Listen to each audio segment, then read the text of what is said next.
হাইলাকান্দিতে পঞ্চায়েত ডিলিমিটেশনের খসড়ার বিরুদ্ধে সরব জেলা কংগ্রেস। এসওপির মতো ডিলিমিটেশন করা না হলে আদালতে যেতে প্রস্তুত হাইলাকান্দি কংগ্রেস। হাইলাকান্দিতে পঞ্চায়েতের সীমানা পুনর্নির্ধারণে এসওপি সম্পূর্ণ উল্লঙ্ঘন করা হয়েছে অভিযোগ কংগ্রেসের। বৃহস্পতিবার হাইলাকান্দি কংগ্রেস ভবনে এক সাংবাদিক সম্মেলন করে সদ্য প্রকাশিত পঞ্চায়েতের ডিলিমিটেশনের খসড়ার বিরুদ্ধে তীব্র প্রতিবাদ জানান হাইলাকান্দি জেলা কংগ্রেস সভাপতি শামস উদ্দিন বড়লস্কর। এসওপি অনুযায়ী জেলার ভৌগোলিক অবস্থানের উপর লক্ষ্য করে সুষ্ঠু ও নিরপেক্ষভাবে পঞ্চায়েতের সীমানা পুনর্নির্ধারণের দাবি জানান তিনি। জেলার দুটি বিধানসভা সমষ্টির জনসংখ্যার উপর ভিত্তি করে গাঁও পঞ্চায়েত ও উন্নয়ন খণ্ড গঠনের দাবি তোলেন জেলা কংগ্রেস সভাপতি শামস উদ্দিন বড়লস্কর। পঞ্চায়েত ডিলিমিটেশনে কোনো ধরনের বৈষম্য মেনে নেবে না কংগ্রেস বলে জানিয়েছেন তিনি। দাবি আপত্তি না মানলে হাইলাকান্দি জেলা কংগ্রেস গণ আন্দোলন সহ আদালতের দ্বারস্থ হতে প্রস্তুত রয়েছে বলে সাফ জানিয়েছেন সভাপতি শামস উদ্দিন বড়লস্কর। সদ্য প্রকাশিত খসড়া বাতিল করে এসওপি অনুযায়ী পঞ্চায়েতের সীমানা পুনর্নির্ধারণের দাবি জানান পঞ্চায়েত ডিলিমিটেশন কমিটির চেয়ারম্যান তথা জেলা কংগ্রেসের সহসভাপতি হীরালাল দত্ত পুরকায়স্থ, জেলা কংগ্রেসের সাংগঠনিক সাধারণ সম্পাদক মনোজ মোহন দেব, মুখপাত্র আইনজীবী রুকনউদ্দিন বড়ভূঁইয়া প্রমুখেরা। কংগ্রেসের বৃহৎ সংখ্যক কর্মকর্তারা ব্লক কংগ্রেস সবাই অভিযোগ করেছেন। অভিযোগের পরিপ্রেক্ষিতে আজকে আমরা গণশুনানিতে আমরা সন্তুষ্ট নই। যে হারে বা যেভাবে দুজন এডিসি শুনানি নিয়েছেন এবং লিপিবদ্ধ করেছেন, প্রথমে যখন আমরা তাদেরকে একটা স্পষ্ট আমাদের অভিযোগ বা আমরা যখন তাদের কাছে জানতে চেয়েছিলাম যে হাইলাকান্দি জেলা কোন ক্যাটাগরিতে পড়েছে, আসাম সরকার এ বি সি তিনটা ক্যাটাগরিতে ভাগ করেছে, যেটা এসওপিতে উল্লেখ আছে। এ ক্যাটাগরির জনসংখ্যা কেমন হবে, বি ক্যাটাগরির জনসংখ্যা কেমন হবে, সি ক্যাটাগরির জনসংখ্যা কেমন হবে জিপি ওয়াইজ। প্রথম প্রশ্নের উত্তর ওরা দিতে পারেনি। এডিসি অমিত ফারবাসা, যিনি আমাদের আলগাপুর কাটলিচড়ার দায়িত্বে ছিলেন, ওনাকে প্রশ্ন করার পর উনি বলেছেন ওনার সে ব্যাপারে জানা নেই।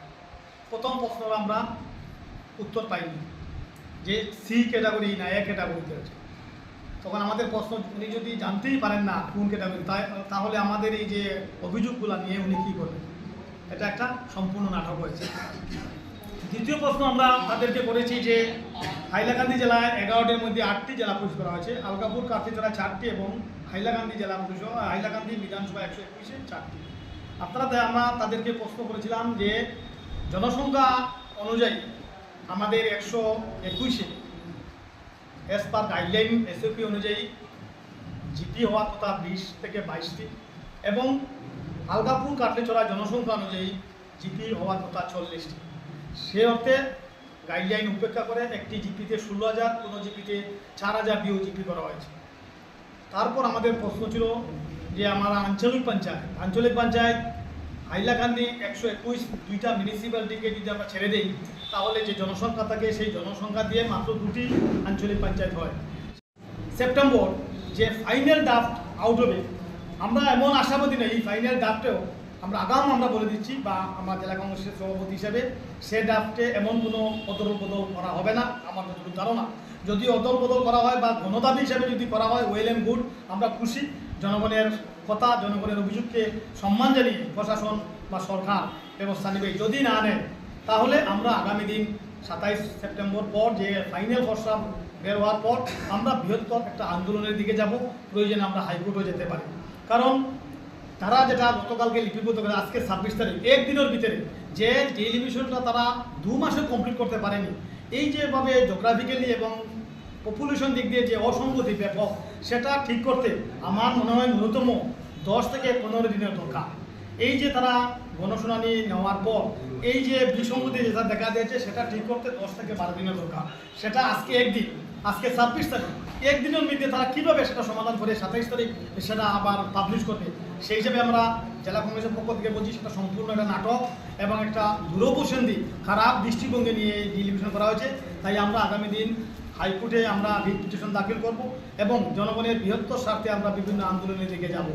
এখানে আরেকটি কথা, যে গত 20 সেপ্টেম্বর 17 সেপ্টেম্বর ডিলিমিটেশন আউট হওয়ার পর জেলা শাসক সমস্ত রাজনৈতিক দল এবং বিধায়কদের 20 সেপ্টেম্বর আমাদের একটা সর্বদলীয় সভা হয়েছিল জেলা শাসকের পক্ষে। সেখানে প্রত্যেকটি পলিটিক্যাল পার্টির সভাপতি এমএলএরা ছিলেন। একমাত্র কংগ্রেস এবং সিপিএম এবং সিপিআই বাদবাকি ইউডিএফ এবং বিজেপির অবস্থান একই অবস্থানে ছিল। সেটা আমাদের রহস্যজনক লেগেছে যে 3 বিধায়কের ভূমিকা, বিশেষ করে হাইলাকান্দির বিধায়ক জাকির হোসেন লস্করের ভূমিকা আমাদেরকে অধিক উদ্বিগ্ন করে তুলেছে।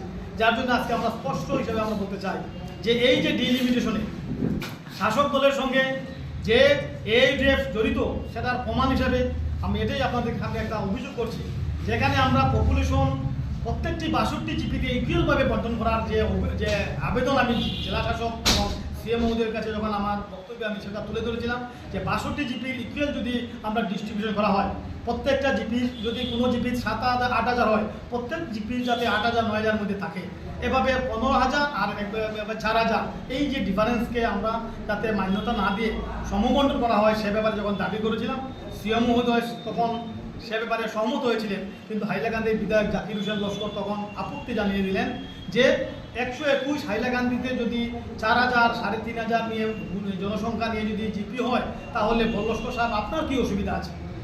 121-এ যদি 4,000 4,500 1000 পপুলেশন নিয়ে জিপি হয়, আপনার কী অসুবিধা আছে? তখন আমি প্রত্যুত্তরে জাকির হোসেন লস্করকে বললাম যে আপনি বিজেপির বিধায়ক না বিজেপির প্রেসিডেন্ট, আপনি আমার এই কথার উপরে আপনি আপত্তি করলেন, কারণ সেটা বিজেপি বানিয়েছে। কেন বানিয়েছে? যদি 121-এ 4,000 3,500 পপুলেশন দিয়ে হয়, তাহলে অটোমেটিকলি 122 আলগাপুরের জিপিগুলো হবে, সেখানে পপুলেশন 15 থেকে 16,000 হবে। এতে আমার 122 আলগাপুর বৃহত্তরভাবে ক্ষতিগ্রস্ত হবে এবং যে ডিলিমিটেশনের যে বিসংগতির সাথে দেখা দেবে, যার জন্য 121-এর এই পপুলেশনটা জিপি কমিয়ে দিতে হবে। যে 30টা জিপি 121 হয়েছে, সেখানে 20 থেকে 22টি জিপি দরকার এবং আলগাপুর কাটলিছড়ায় 40টি জিপি হওয়া দরকার। সেখানে আপত্তি জানিয়ে দিলেন আমার হাইলাকান্দি বিধায়ক জাকির হোসেন লস্কর।